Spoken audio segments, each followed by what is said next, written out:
Tom Aspinall, comme Francis Ngannou, est très intéressé par le monde de la boxe. Il a toujours confié son envie de se lancer dans la discipline un jour, alors il doit suivre le Predator de près. D'ailleurs, il vient de lui donner un gros conseil pour la suite.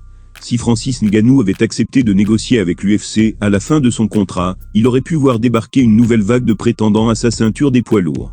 L'un d'entre eux est aujourd'hui champion intérimaire, et avec sa courbe de progression, il devrait rapidement viser plus haut. En effet, Tom Aspinall semble avoir les armes pour regarder de jeunes jaunes dans les yeux. Outre leur envie d'en découdre avec Johnny, l'Anglais et le Camerounais partagent un autre gros point commun. Il s'agit de la boxe anglaise.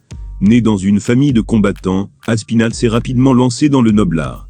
Et c'est une discipline qu'il a toujours travaillé en parallèle de sa carrière dans la cage. Par exemple, en 2017, il a même gagné un combat de professionnel dans le premier round. Il regarde donc forcément avec une attention particulière la nouvelle carrière du Predator, qui tente de se faire un nom parmi les pointures mondiales.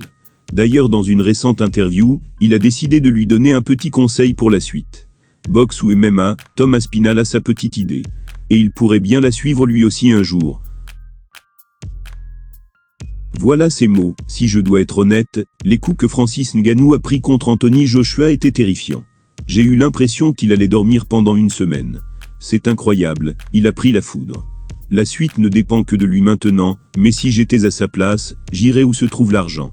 Et de ce que je sais, l'argent est plus dans la boxe que dans le MMA. Après, je ne suis pas à sa place, donc je ne peux pas m'exprimer pour lui. Après, j'ai vu beaucoup de combattants MMA qui pensent que la transition vers la boxe est facile. On frappe avec nos poings, eux aussi, mais ce n'est pas si simple.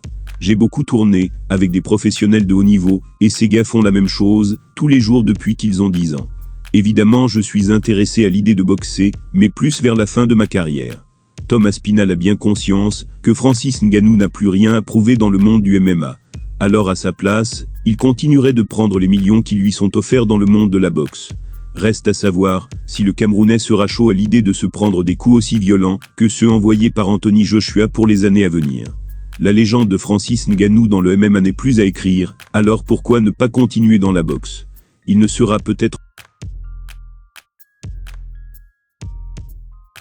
propulsé au rang de star de la boxe après sa belle performance contre Tyson Fury, Francis Ngannou s'est vu sèchement stoppé dans son élan par Anthony Joshua. Un retour à la réalité violent qu'a analysé sans pitié un champion français de la discipline. Dans l'univers du sport peut-être plus qu'ailleurs, tout peut aller très vite. Que ce soit dans un sens comme dans l'autre. Francis Ngannou a pu le constater dernièrement. Auteur d'excellents débuts dans le milieu de la boxe face à Fury, le Predator avait immédiatement hérité de la 10e place du classement WBC des poids lourds.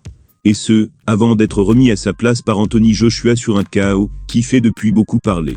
À travers son histoire à succès au dénouement brutal, Ngannou a cristallisé l'attention dans l'univers des sports de combat. Chacun tente ainsi d'expliquer ce scénario hollywoodien, y compris en France. Après la légende Cyril Diabaté, il y a quelques jours, c'est Arsène Goulamirian qui s'en est chargé dans un entretien accordé à l'AFP et rapporté par Ouest France. Et le champion tricolore ne s'est pas montré tendre. Il a déclaré ceci: Ngannou ce n'est pas un boxeur. C'est un gaillard, c'est un costaud, mais on ne joue pas avec la boxe. Mais alors comment expliquer la belle performance de l'ancienne star de l'UFC face à Fury en octobre dernier? Goulamirian a sa réponse, qui ne va pas plaire au principal intéressé, ni au Gipsy-King. Il a ajouté ceci: Tyson Fury contre Ngannou, il a fait honte à la boxe. C'est un clown sur le ring, il monte pour te gêner, mais pas pour te boxer. Il est grand, il a une grosse allonge, c'est un boxeur qui gêne. Mais avec un vrai boxeur, comme Anthony Joshua ou qui que ce soit, ce n'est pas pareil. Ngannou n'avait pas sa place dans le ring, ce n'est pas lui. Une fois ce constat dressé, le détenteur de la ceinture WB à des lourds légers s'est fendu d'un conseil cinglant à son homologue camerounais. Il a déclaré: il faut qu'il aille à l'UFC, qu'il fasse de la lutte, quelque chose qu'il peut attraper, arracher, soulever. Mais pas la boxe, ce n'est pas ça. Cela tombe bien, puisque le natif de Bastia effectuera bien d'ici quelques semaines son retour au MMA. Lors d'un événement à venir du PFL en Arabie Saoudite, il devrait en effet défier l'actuel champion des poids lourds de la fédération, Renan Ferreira, et ainsi revenir à la discipline à laquelle il doit sa célébrité. Le tout accompagné sur la carte d'un certain Cédric Doumbé, ce qui n'a pas manqué d'enflammer les fans. Pour Arsène Goulamirian, Francis Ngannou a tout intérêt à ne pas remettre les pieds dans un ring de boxe. À voir si le Predator tiendra compte de ce conseil, lui qui semblait plutôt déterminé à insister dans le milieu avant de prendre sa retraite.